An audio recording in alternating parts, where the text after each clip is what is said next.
Welcome to 17 Strong. Victories don't come by accident. Here's your host, Steve Teixeira. Thanks, Andy. Welcome to another 17 Strong podcast. I'm your host, Steve Teixeira, along with my beautiful wife, Holly. Hi, babe. Hi, how are you? Welcome back. You haven't been here in a while. It is good to be back. Yeah. We haven't done a podcast in a while. I know, it's good to do today that. will be an emotional day.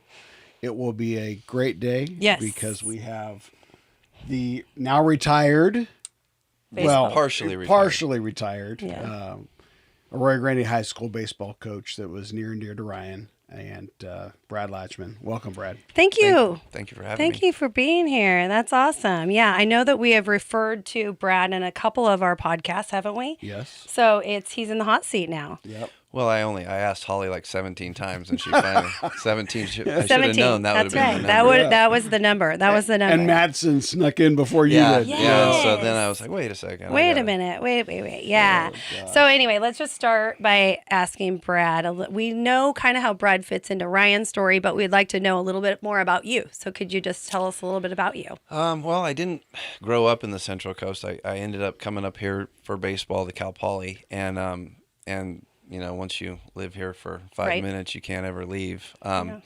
And so when I was done with my teaching stuff, or getting started with my teaching stuff, I got a job as a pitching coach at Morro Bay High School, and we did 1 year there. Me and a guy named Billy Smith. He was really good, did a great job, and then I was student teaching at Arroyo Grande High School, and I asked him if he needed a pitching coach, and Terry Albert's like, "No, I'm done," and then I was 25 years old, and I was the head coach at Arroyo Grande High School. Oh my gosh. All I wanted to be was a pitching coach. And so I got thrust into the head job, and it was an interesting setup back then. When I got the program, the home dugout didn't have a roof. It was just cinder block. The visitors' dugout was half the size. There was no outfield fence. The place was in massive disarray. So, Well, and you took a break. So you started at 25 years old, Yeah. and you did that for how long, and took a break and came back? 10 years. Gotcha. So 10 years. Yeah, so I did 10 years, and then that was about the time Brady was 3 and Macy was 5, and I was leaving the house. You know, a lot of people don't know being a baseball coach also means you're the head groundskeeper and all those other things. So I was leaving Kristen at home with the kids for, 5 hours during the week and then a couple hours on the weekend. And we kind of talked about it, and I kind of felt like it was time for me to kind of take care of my own kids instead of Right. all the time. And basically shut it down until Brady was old enough. Had Brady never wanted to come to the field, I probably would not have come back. But when Brady was 8, he wanted to be at the field every day and be there. And so then it became kind of how I grew up.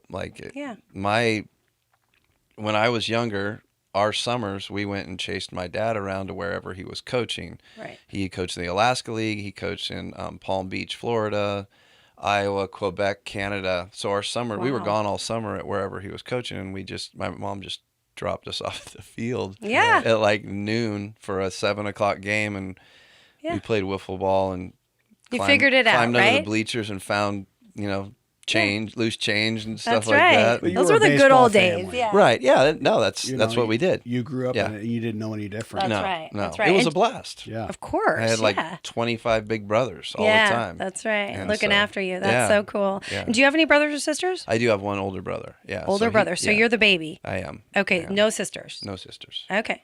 And So baseball on his side, did he? Yeah, he played at Cal Poly Pomona. He played in the Angels organization. His oldest son pitched at Irvine, but has now transferred to Hope. And his younger son played at Saddleback and is now at Hope. Wow. So And how old are they? They go 1 year older than Macy was. So 22 and 20. Macy's 21 and Brady's 19. So they're boom. Like, boom, boom. okay. That's So awesome. baseball's all around your family. Yeah, I mean, Because Brady's playing. He's Yes. playing college Yeah. ball Yeah. now. Yeah. And wow, well that's great. Yeah. So you've coached a lot of kids. So how many Yes. years in total have you coached baseball, baseball? 20. 20 years. Yeah. Wow. 21 more, but I forgot. Okay, so out of that 21 years, or those 21 years, how many kids did you come across that either made it to the next level or you knew they had what it took to get to that level, but maybe didn't have the desire. So from a like just junior, if you take junior college into it, 100. Like I mean, and then if you kind of strip that away, it does take it down to probably like 40 or so, I guess. 40 kids. Yeah. Oddly enough, the question is kind of an interesting one. I would say maybe two or three of the 5 best players that ever played for me never played in college because they couldn't get it done in the classroom. Yeah. And so, and a lot of that had to do with how I was coaching when Ryan came along, because I was tough on Ryan.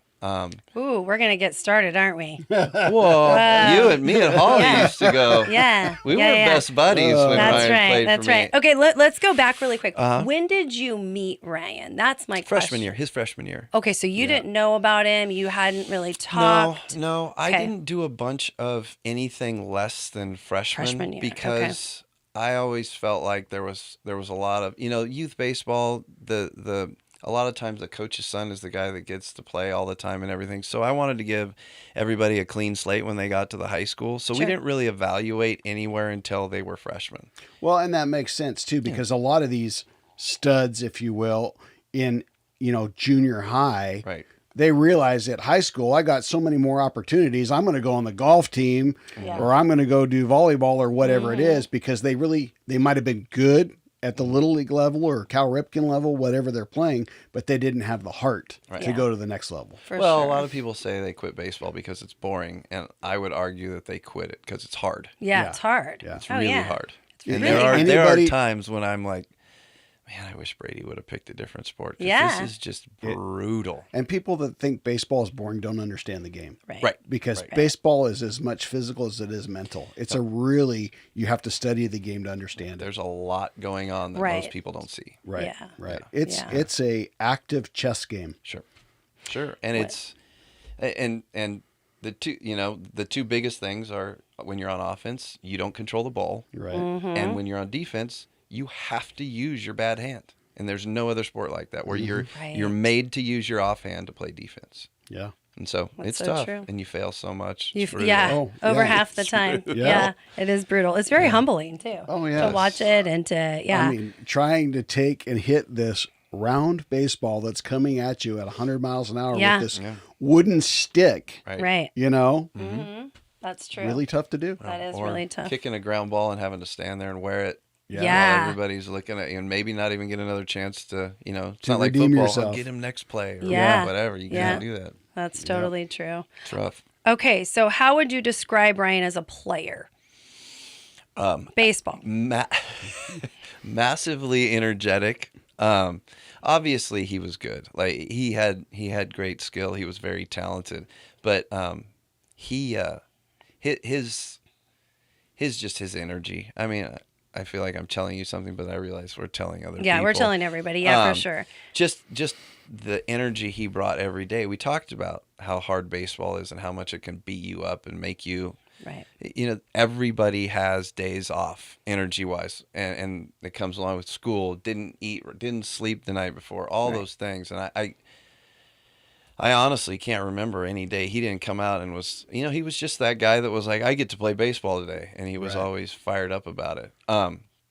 He drove me absolutely nuts the way he ran the bases, because he ran them like he ran them like Like he was fast. yes. Yes. And he always had a huge. I used to tell him, you can't come around second base like a puppy dog. Just big smile on his face. He had so much fun. Like the fact that he had so much fun playing when so many people get so frustrated with it, I think is what made it fun for him and made him. He just his whole attitude with everything. Yeah. It was always.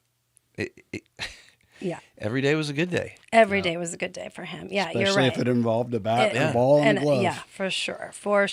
And how would you describe him as a person? Like, is that different, or is it? No, I mean, you just have. It's hard. High school's hard for kids, and especially on sports teams when they're fighting to get playing time and fighting to, kind of fit in and figure out who they're going to be. And he never had to, he always was upbeat. He didn't run into all the, I wonder what that person thinks about me. I wonder what this person thinks about me. I wonder if, he just kind of, he had that inner confidence, but not cockiness, inner confidence that what he was doing was right.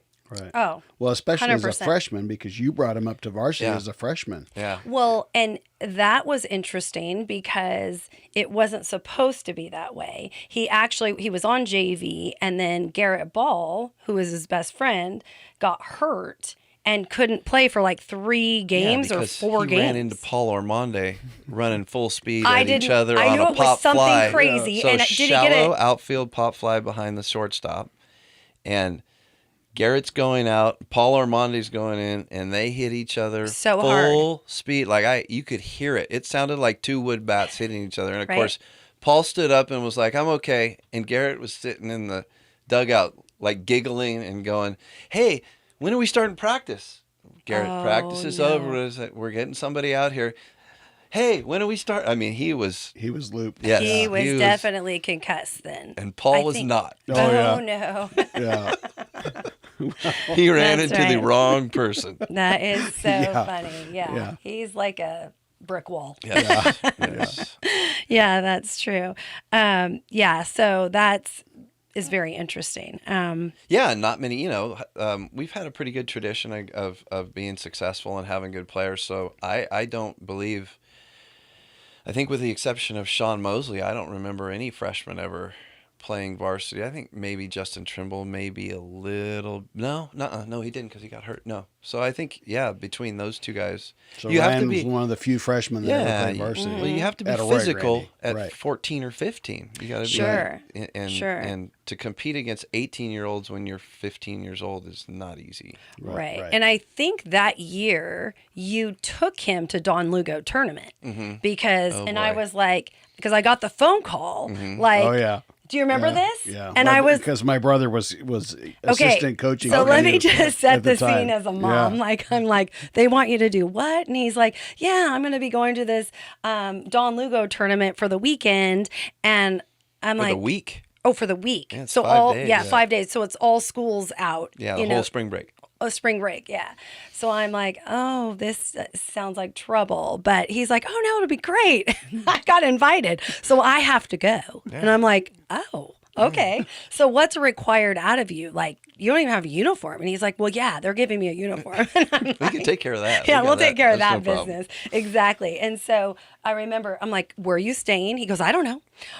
How much money do you need? He's I don't playing know. baseball. That's I don't all know. he cared about. Like he was like, knew no information. And I was like, well, I don't know, Steve, what do you think? And he's like, he's got to go. You got to give him the money. You got to, we'll figure it out. Like, we'll figure this part out. So yeah. Yeah, I did hear about that afterwards. Some fun things that happened, but I do know that he was late for the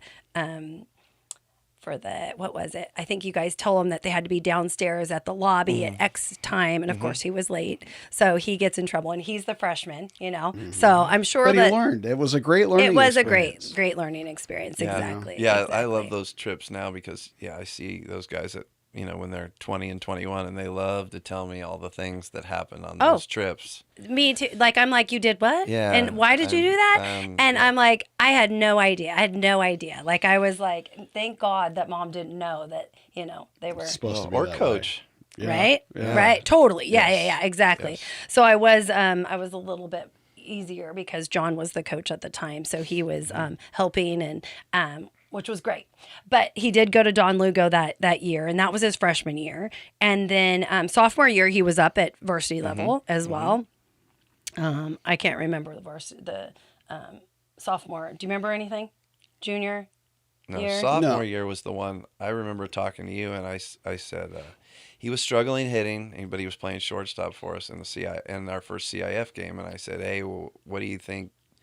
I think we need to DH him to give ourselves the best chance to win. And he goes, just tell him he doesn't care. He just wants to help the team. And that was Jesus.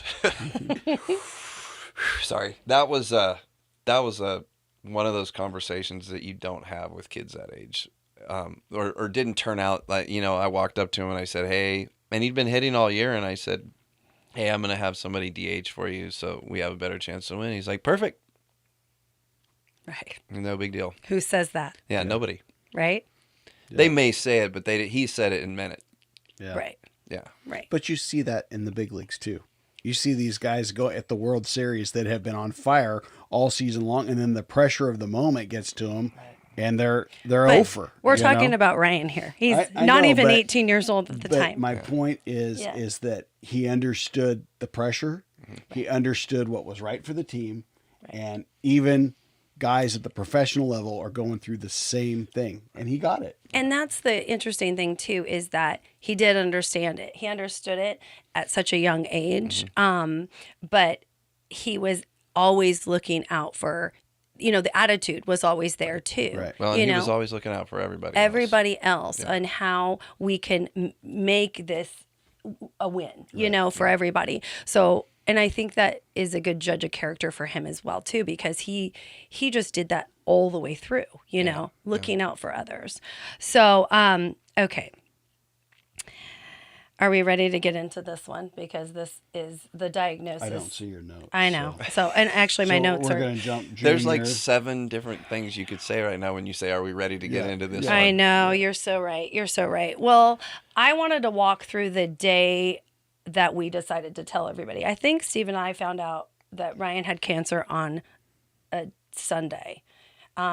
Well, we were April down at Don Lugo. Well, Right, let's and talk he about missed- that. And you guys said, he missed a game, right? Yeah.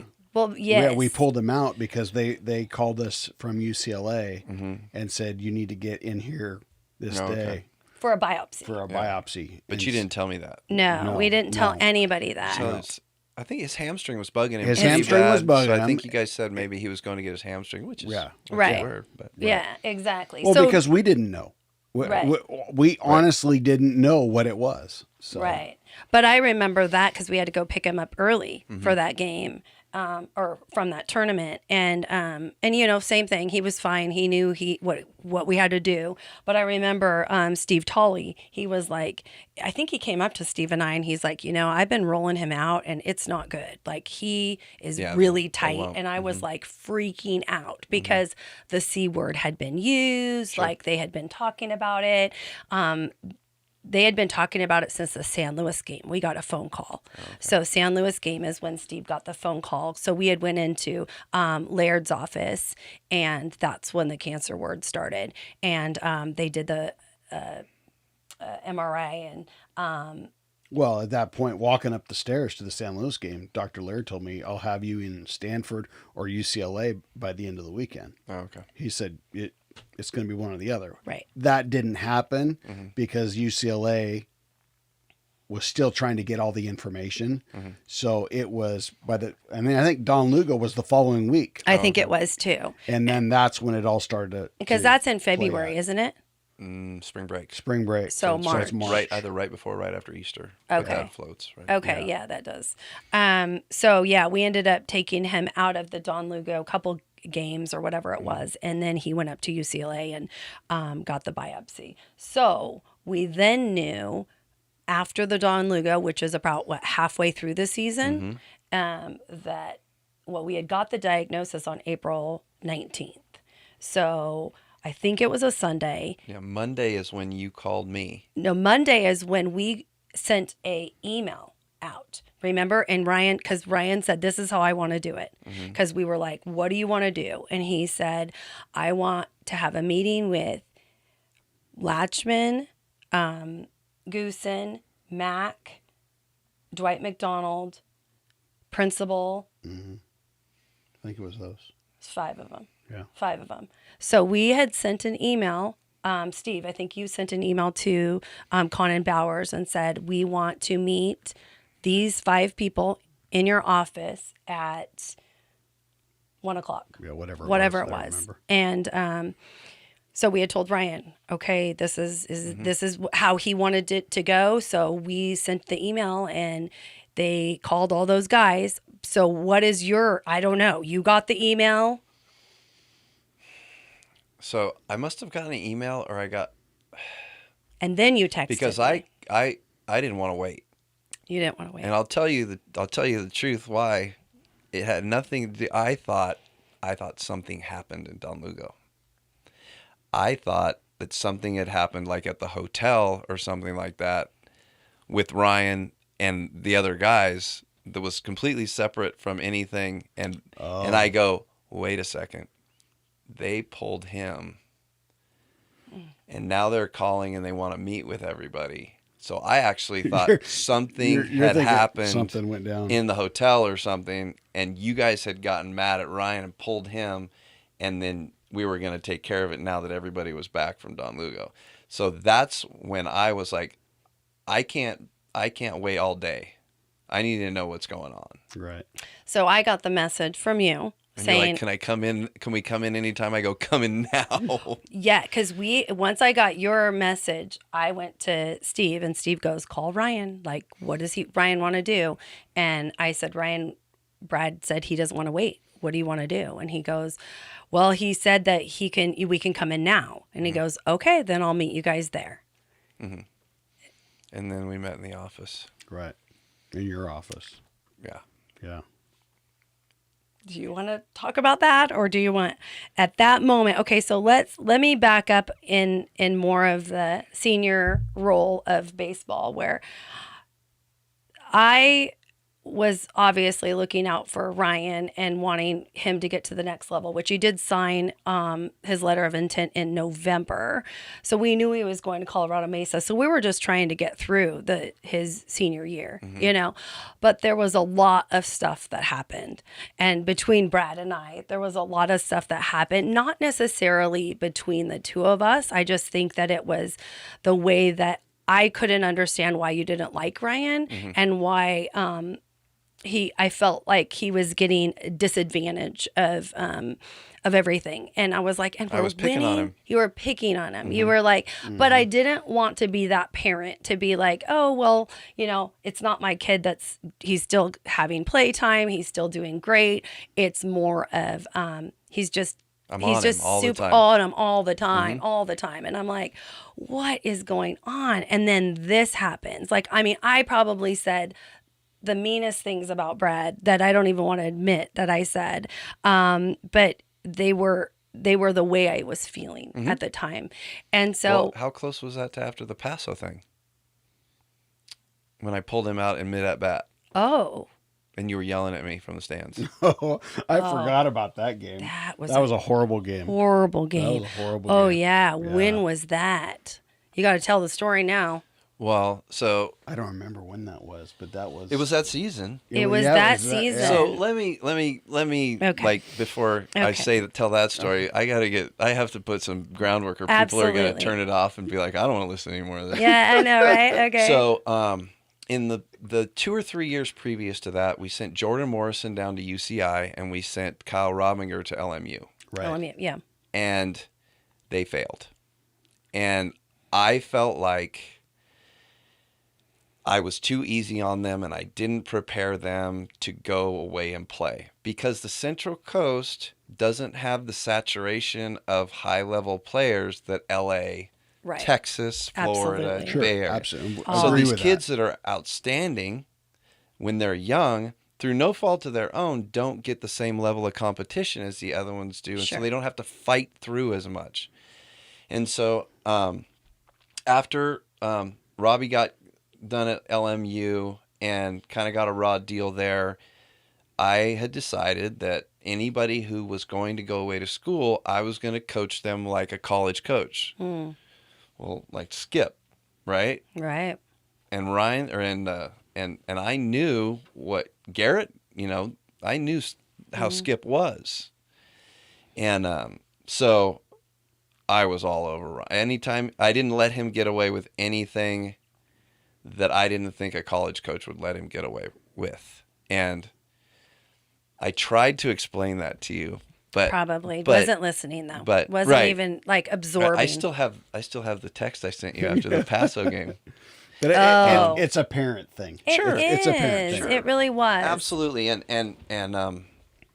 I was trying to do what I thought was best, and I was continually telling Ryan this is why I was treating him this way, and he got it. I think it was tough for him because he'd never played for anybody who didn't kind of just, hey, just keep doing what you're doing. Just keep doing what you're doing.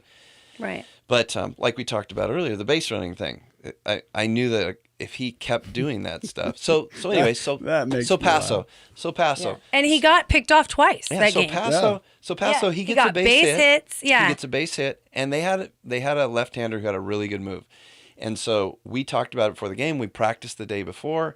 Jab, step back. When he picks up his leg, make sure you don't get picked off unless you're stealing. And so Ryan gets our first hit. It's a close game. It's 1-0 or whatever. And the guy doesn't even throw a pitch home. He just picks up his leg, picks over. Ryan takes 2 steps towards second base, and he's not stealing, and he gets tagged out. And so he comes in, and I'm like, we went over this yesterday. This isn't acceptable. If you do this at the next level, you're not going to play. So he comes up the second time, and he gets a base hit. And there's no pitch home. He gets picked off on the first move again, not stealing. And so we go through that. I'm a little more vocal about it. And his third at bat, we have a runner on first. I call for a hit and run. Ryan doesn't swing, which, for those of you that aren't real baseball, you have to swing regardless over your head, in the dirt, in the dugout. Regardless of where the pitch is. So after that, the guy gets thrown out at second by about 20 feet. I call timeout, and I pinch hit for Ryan in the middle of an at-bat, which is not done very often and is definitely showing up the athlete by the coach, for sure. It's basically what some people would say is it's, hey, I know what I'm doing, you don't, it's your fault. I'm going to let everybody know that it wasn't my fault. But what I was trying to do was go, if you do this in college, you're never going to see the field again. And actually, hopefully I'm remembering this right, we sat down and talked about it for 2 innings. I put him back in, and he had a decent, he made some good plays at short and finished the game kind of on a positive note. But when I took him out and pinch hit him, Holly was screaming at me from the stands, "Are you serious?" I could still hear it ringing. Oh, yeah. "Are you serious? Are you serious?" I was there. I was there I too. have to admit, yeah. And so so I texted her after the game, and it was like, I don't even remember this, to be honest. I don't have my phone. I texted her. I didn't let him bring his phone in. I texted her and it said, I read it like 2 days ago. My God. It said, I could tell that you were upset with my decision to take Ryan out of the game. Every decision I'm making is trying to get him to become a better baseball player and have him be ready for the next level. And I'm sorry that it irritates you, but I think I'm doing the best thing for him. And the answer was, okay. Welcome to my world. Yeah. I'm pretty proud of myself that I said okay, because I was probably so upset. The first text, they didn't have bubbles back then. It was probably like, right. Okay, delete. Yeah. Delete. Okay. Exactly. Okay. Well, and that's the hard All part. That truly is one of the most hard things about coaching baseball at the high school is you really never know what people think about you until their kids are no longer playing for you. Right. Because they don't know it. I would never not play a kid because of what their parent did. But they think. But at the next level, you're exactly right. Yeah. And if you think a parent's going to sit there and chirp at a college level coach, he's just going to tell you as a parent you're not welcome back here. Right. Yeah. And your kid will never play. Right. You know, Yeah, they just send them home. Yeah, absolutely. Nobody's worth the hassle at that level. They got another guy waiting to play. Absolutely. Okay, so go back to anyway. We're after at this meeting in my office, and you guys tell me what's going on. And who actually spoke? Steve, did you speak? Yes. I didn't say one word. Yes, you did, and then Ryan did, and it's kind of blurry, but I remember like my face getting so hot, I thought my head was gonna pop. And I'd never had anybody that played for me have any kind of real injury or issue or anything like that. It's all right. No, and I remember, so I took a half day after that, and Kristen was job sharing. And so when I told her, God, I think we cried for about an hour and a half. You just run in. God, it was just so much. You can't They believe got it. the wrong guy. Yep. I know. Yep. Well, and then I saw when I walked into that room, even though it was so vague and so blurry, and I couldn't even remember who, if you told or if Ryan told or who even spoke, but I saw a side of Brad I'd never saw before. And I just saw this mush, this heart that I had never seen before. So I don't know. And then I was like, oh gosh, no, we got to do this again. We got to do this again at 1 or whatever. And you came into that meeting where I'm like, you knew everything that we were going to say, but Wasn't my story to nobody knew. So it was told once again to everybody. And do you remember what happened the next day when you came and saw me? no, and I have to tell you. So, yes. So Sorry, I didn't mean to very cut you next off. day, I was at such a loss that, when your kid is diagnosed, you don't know what to do. I'm so vulnerable and don't know. You just are at a loss, and you're like, okay, if it's something I did, like I need to clean my slate because you feel so guilty. I don't know what it is. It's so horrific. I can't, and not that you expect anybody to, but Steve did not know. Ryan did not know. And I texted Brad and I basically just said, I need to talk to you. And obviously I've told Steve now. And I think you said, come on over. Like, come right over. And I walked into the same office was it the very next day? I couldn't remember if it was the very next day or the day passed, a day passed in between. But, and I just came, and this is why I feel like this story goes full circle, because I just said, I just need to ask you to forgive me because I said some horrible things about you. And I'm in a vulnerable situation right now. And I just want you to know that I just want to ask you for my forgiveness, for you to forgive me for anything that I said to you, said about you, said to you, because, and at that moment is when you told me, I don't hate your son. I love your son. And I always want the best for him. And I don't think I ever believed you until that day, until that one day I saw a different side of Brad Lachemann than I ever had seen before. And not that you want to see that side of, because of the whole situation. But I felt like it just brought such forgiveness to the whole situation. And we were able to rebuild this friendship that has been, I don't know. Am I saying this? You're saying it. I'm just I'm so appreciative that you allowed me to come in that day and just pour my heart out. And nobody knew that, Brad. It was literally just you and I. And it wasn't until months later that I told you that you did what? And I said, I did because I felt so terrible with all those things that I had said to you and said about you. Your take. Well, that was my side of the story. Right. No, obviously this crazy woman is coming and texting you. See, but you could tell it wasn't like that. I was in, all I wanted to do was help. Right. And it's really, it's really hard. And I feel like I started coaching a little bit different after that, but it's really, you really want to stay away from parents. 100%. And you really like, it's brutal because there's been what you said, right? Your kid was starting, he was playing shortstop and batting third. Right. Absolutely. So what do you think and I the knew kids that don't get to play? Right. Absolutely.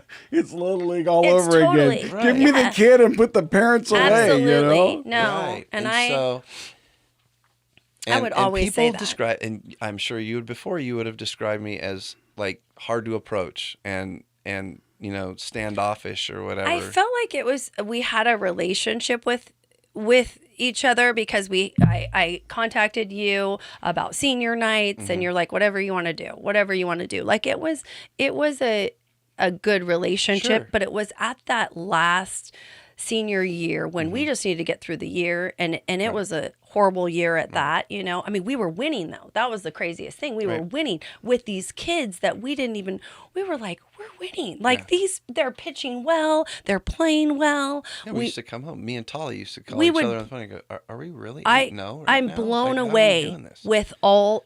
I believe that, but Ryan was a great leader all the way through. I felt like he was a great leader to all those kids, but it was just a really interesting dynamics of everything. But honestly, in my heart of hearts, I really thought that you didn't like Ryan. Yeah. I really thought that I could you. tell. Yeah. You don't have to sell me on that. Okay. So you come in that day and there's no need to sell that. That's right. Yeah, when you came in that, well, and I guess the funny thing is that one, you would be surprised. I wonder how I acted. What my take on it was, how have I been acting that one, you would think that I wouldn't want you to come by for any reason at that point, and two,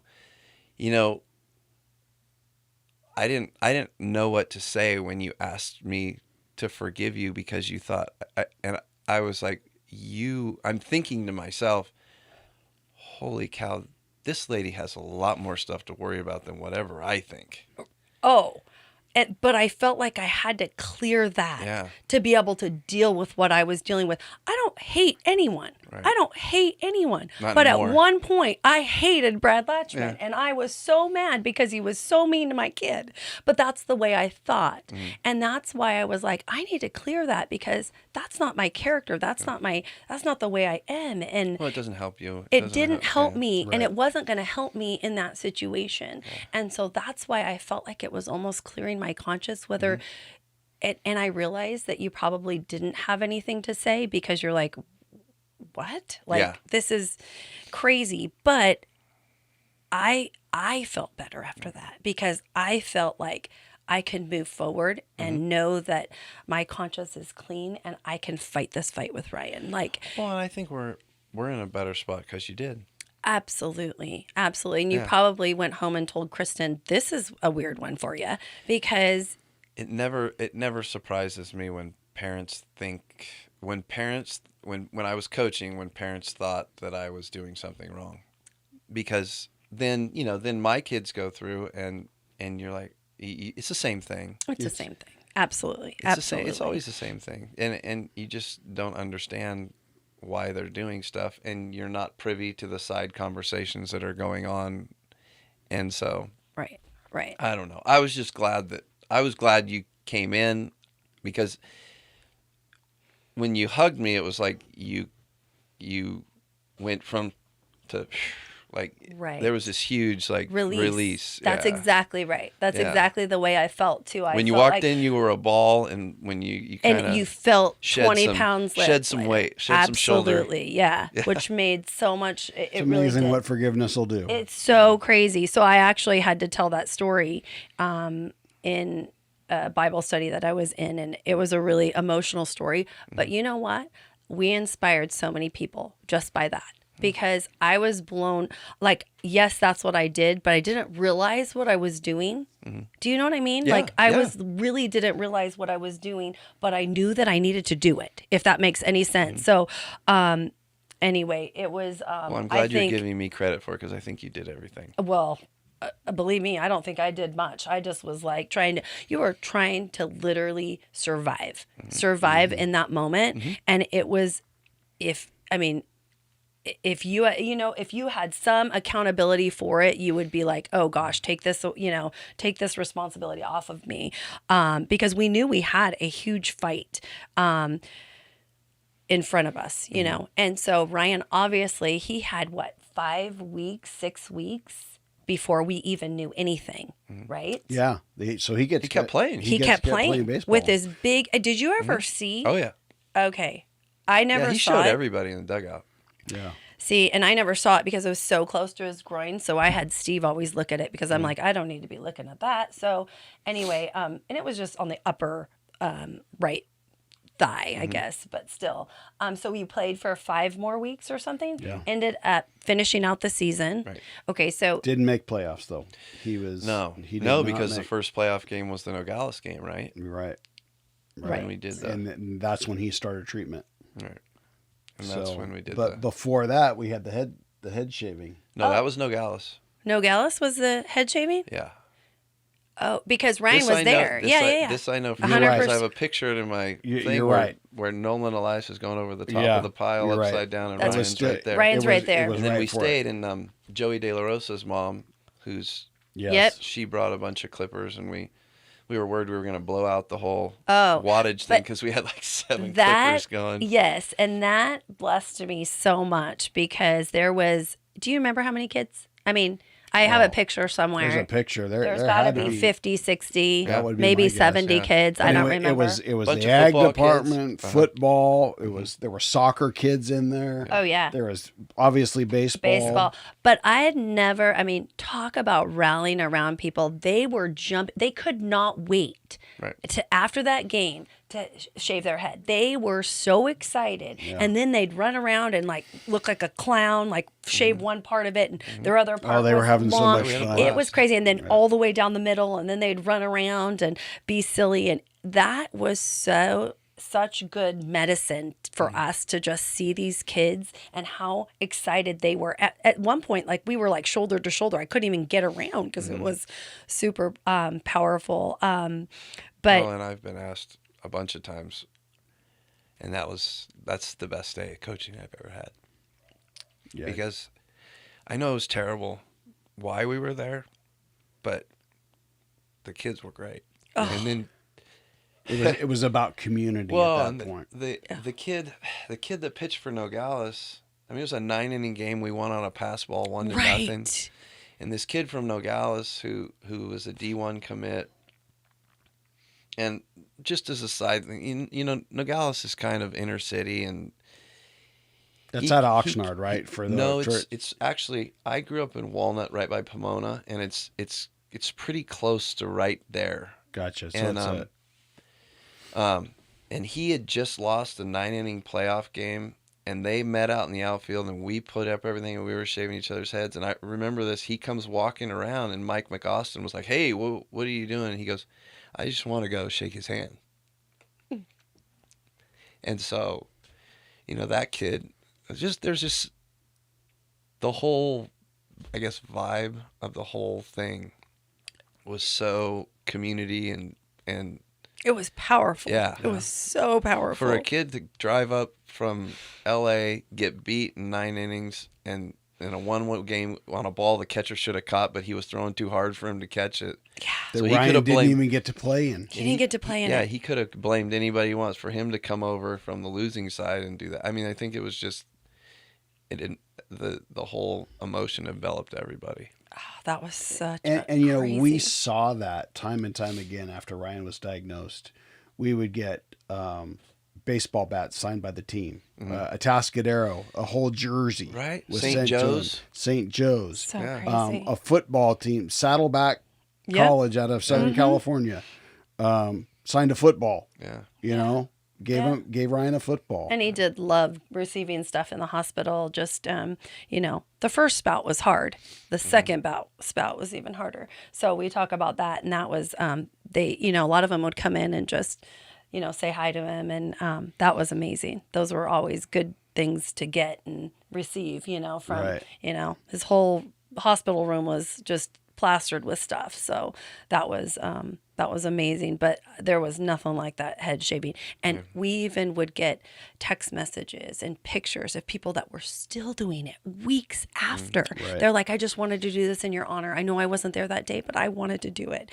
And I just, the kids were incredible. I wish that somebody would have had that on video somewhere because it was just absolutely incredible. And they were amazing. I just love it.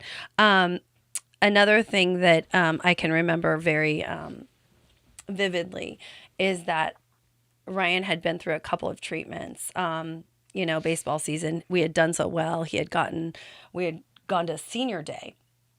Do you remember this? We had went to senior day. Yep. It was the awards banquet type of thing. And we met up with you. You had us like sit at a table in the front, and you were kind of, and I was like, I know that I think the news wanted to interview Ryan. And I'm like, okay, well, we're going to be there, I guess, and it's I don't know how to describe it, but everybody wanted to interview Ryan. And so it was very like exposing. And you think I'm really not a private person, but when something like that's going on, you're like, oh, this is so private. But I remember I think we were sitting right next to you. And did you know that Ryan was getting he must have got every award imaginable. Most of them. Yeah. Did you? Well, some of them they don't tell anybody, but yeah. Because he ended up with the Athlete of the Year. Athlete of the Year. Did you know that? Yeah. Because that one you did. Yeah. Because he kept like going, like shoving me this paper, and But I'm thinking, I think you need to back up. okay, sorry. Because when he was a freshman, because at the baseball field, for our listeners that don't know, Yes. you have an awards box basically. Oh, yes, It's yes. outside.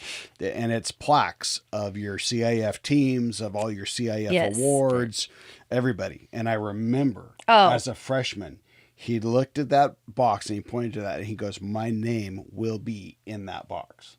Oh, he would Yeah. take me over to the box Yeah. several times, like throughout, because he was with you for 4 years, pretty much, and he would take me to the box and he'd be like, did you see this? And I go, yeah, I saw it. And he goes, my name's going to be there.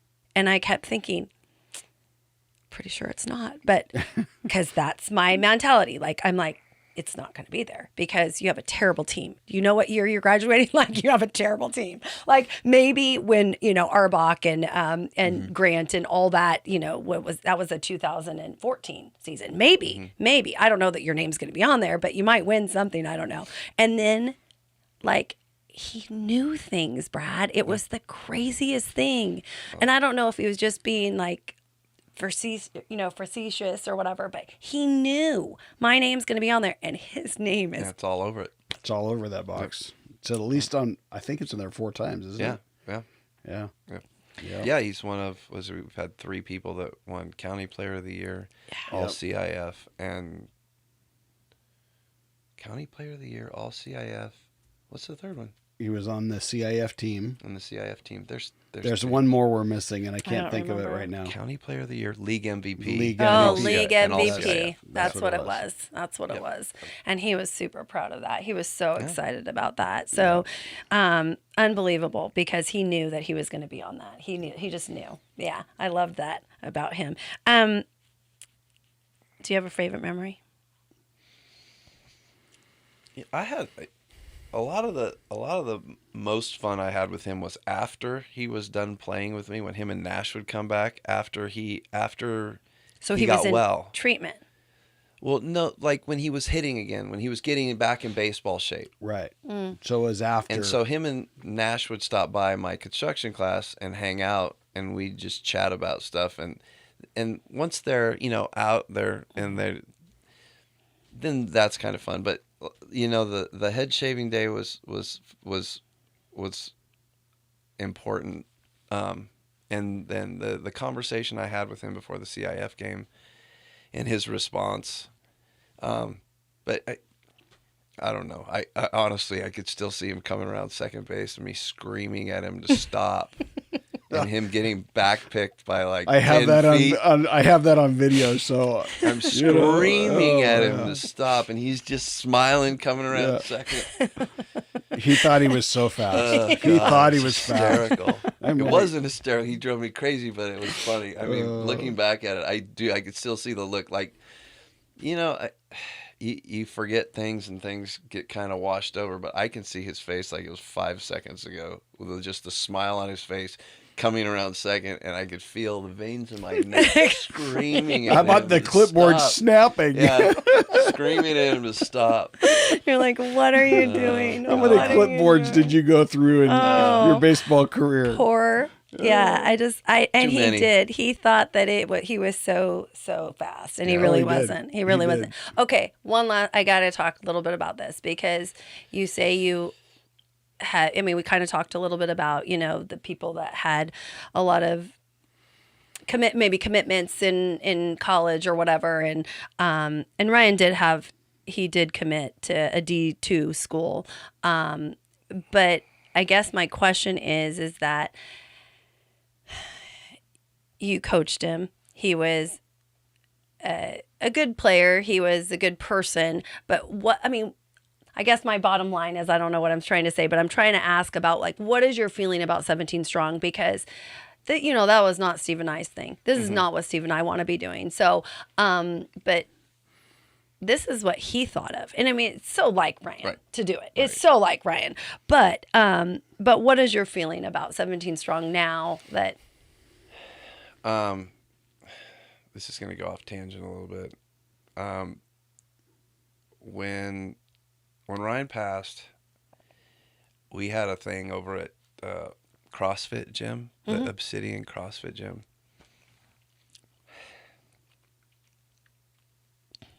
And they had us speak. Some of us spoke, some of us, and there's a bunch of kids there, and This was with Garth, I think. Mm-hmm. yeah. And Yeah, so Garth. when I didn't really know what I was going to say, and so I started talking and the thing that kind of popped into my head was I wanted all the kids there, all the high school kids there, to realize that he had given a blueprint of how you were supposed to be. Mm. Oh, wow. And it then fishtailed into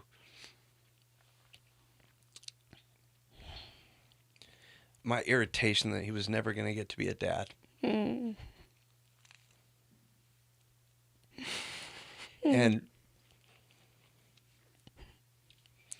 so I told him that day, I told him, I said, you guys know how you're supposed to be.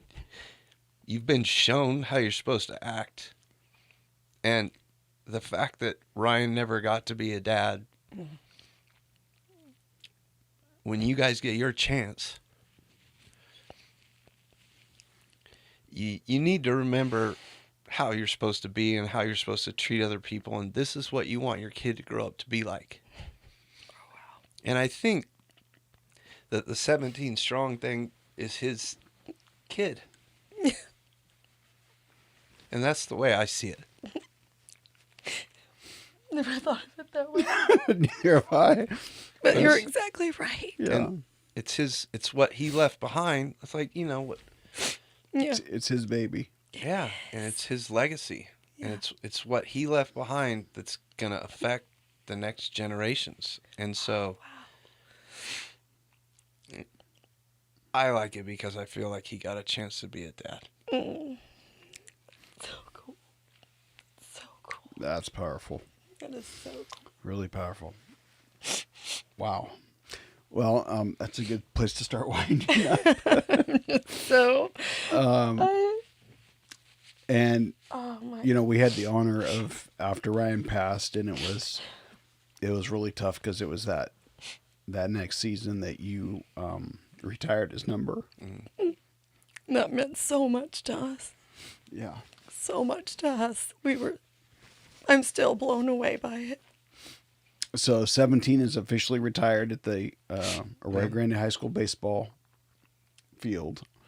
And then 17 for football, because 17 was his number everywhere, is an award awarded to a player that most represents Ryan's qualities on the football team. Mm-hmm. And you probably didn't even know this, but that kid had a letter from a D1 football school that he had stashed in his bedroom asking him to come play football at a D1 school. Mm. And of course he didn't show it to us because that's not what he wanted to do. Right. Nope. And, he had those D1 offers to go play baseball. And he was like, no, I want to go be with Garrett. Right. Yeah. I want to go hunting. I want to go fishing. I want to be the big man on the squad and not have to worry about, fighting all these Sure. these kids all the time, and you alluded to that earlier, is coming from our area. You might be the big fish in the pond here, but when you get to these schools that are pulling all the big fish from all over the country, you're swimming upstream the whole time. Sure. So. Yeah, the RMAC's a beautiful place. Yeah. Oh. Yes. For those of people that don't know, that conference is a really nice fit for our kids here. It really is. It really is. Colorado is. is beautiful. And we have a great connection with those coaches, and I like to think we have a pipeline for anybody. Absolutely. Absolutely. Well, Absolutely. For those of you that don't know, my daughter goes Yeah. there. Yes. Right. Yeah. Macy goes there, and I love seeing her there. It always makes me laugh and makes me smile whenever I get to see her in Grand Junction. I get to see her in California a lot, but when I get to see her there, it makes me, and I said, what made you decide to go to Grand Junction? She said, mostly Ryan. Yeah. So I just remember her and like the little snack bar, and I was like, who's the cute girl? And I'm like, oh, it's Macy Lachemann. This is like when she was in 6th, 7th grade. I remember all of them, and I remember I have a picture. That picture, that is Brady. Yeah, it's Brady in the in the back. background. He's Sitting blurred. in right the there. chair. That is Sitting in Brady. the- I look at that picture and I'm like, that's Brady in the back. How old is he? He had to be 8, 9. 14? Oh. No. I'm saying this was 2013, right? So he had been 11. Okay, that sounds about right. That sounds about 10 or right. 11. Yeah. But he was coming to the Oh yeah. A lot of All good the gear memories. on. all the gear And on. they used to feel so bad because we didn't lose very often. When we lost, he'd go in the bullpen and cry. And So they'd be like, we gotta rally, or Brady's gonna cry. Brady's gonna cry. Brady's gonna go and cry. That's so funny. Oh, How gosh. did Ryan? Sorry, I have to ask this too, just because I don't know. How did your kids deal with the whole thing with Ryan? Was that a process that, because everybody does this differently? Yeah. And I know Brady saw Ryan. Oh yeah. And- and obviously, Ryan interacted with Brady all the time Absolutely. because Ryan interacts with everybody all the time, and especially if you put a little kid that wants to play catch all the time and do all that, who's going to be the first guy out of the dugout Ryan to play loved catch the with him? kids. He Right. loved the kids. Love that. I don't know that Brady was old enough to really grasp it. The first diagnosis, the second one he definitely did. Gotcha. And Macy, we visited Ryan at UCLA. The second diagnosis. Westwood, yeah. Yeah, we Westwood. stopped by there on the way down. Yeah, we talked about it. I think I don't know. I think Brady was just there's how they get mad more than they get. Oh, Yeah. totally. It's I like, get it doesn't mad make too sense. sometimes. Yeah, Yeah. I get mad too sometimes. Yeah, I get it. Yeah. Yeah, And so it's like, well, that doesn't, right. that's not the right person. That's Like, not yeah. okay. Right. And so I think that was their reaction, and it's just Right. hopefully you do a decent job parenting, and you tell them this is why you live every second Right. and have the best time you possibly can. And when you feel like, Yep. oh man, I'm not getting any breaks. It's my life stinks. It's like, hold on a second. Yeah. Hold on a second. Hold on yeah. a second. Somebody Yeah. always has it Somebody worse than has you it do. worse. We gotta- That's right. We gotta Reel you take a back step in. back and, That's right. Yeah. That's and right. think about this a little bit. Yeah. So let's end on this note because I just remembered this. Do you remember when we had this big fishbowl and we had everybody at the service write something? Oh, yeah. Do you remember about 2 years ago? I think when you had done Ryan's room After the house fire. after the house fire, and you said, I thought I was brave enough and I was going to grab it out and I was going to look. We have never looked at them. Mm-hmm. You grabbed one of them out Yeah. and bawled. Yeah. Do you remember? No, I don't remember. I remember bawling about it. It though. was Brad's, and it was something to the fact that he just alluded to of, now I know what kind of kid I want Brady to grow up to be. Yeah. And We were doing So fine. powerful. I know. It was Okay. so powerful. So we go, well, we're not ready for that. Yeah. I don't know that we'll ever be ready for that. That's a fish That was full. really nice. But those are not coincidences, in my opinion. Because out of the whole fishbowl, Steve chose, he goes, I'm just going to look at one. And that was so powerful. And there's hundreds in there. There was over 3,000 people at his service. And, the cards, I could wallpaper a house. And I wrote some great lines for our day, and that guy stole like 6 of them. Like the one about by the third inning, Ryan would be the umpire, the home plate umpire, the base umpire, the shortstop, the second base. That he didn't even give me credit for that. That was mine. Who is this? Well, I missed it. When they did the service, I was sitting there going, I just said that yesterday. Are you talking about our pastor that did it? Yeah, because he was at the game. He had to have been, right? Yeah. And that's so true. That's that's one of the favorite. It's like, Ryan, stop talking to everybody. Yeah, he wanted to be friends with everybody. He had no everybody. enemies. He had no enemies. That's why it was so important that I asked for forgiveness. So no enemies. So one of a kind kid, probably. Oh, yeah.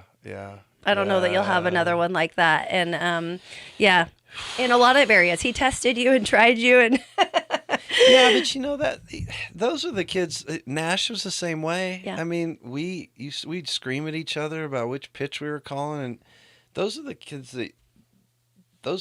you have you parent them. Yeah. You parent them for baseball. Yep. Right. Yep. And you're not their friend when they're in high school, but that then you see them.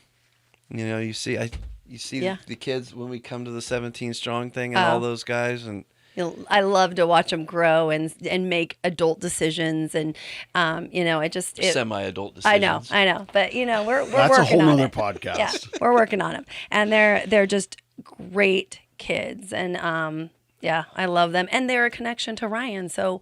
That's why they are so important to me. And the same thing with our Victor Trip recipients, and you said that too. It's like I feel such a connection to them because they're connected to Ryan somehow, because if that didn't happen, I wouldn't have met them, even though I hate the reason that I meet them. I don't like that situation, but in typical Ryan fashion, you make a good thing out of a bad situation. Absolutely. And they are, they always are so overwhelmed with, the gift that, we get to send them on a trip of their choice. But I always tell them, just take a moment and thank Ryan. And they are just so overwhelmed that they, he thought of other people before, himself, because he didn't get to go on a Victory Trip. But anyway, what an amazing, this was so awesome.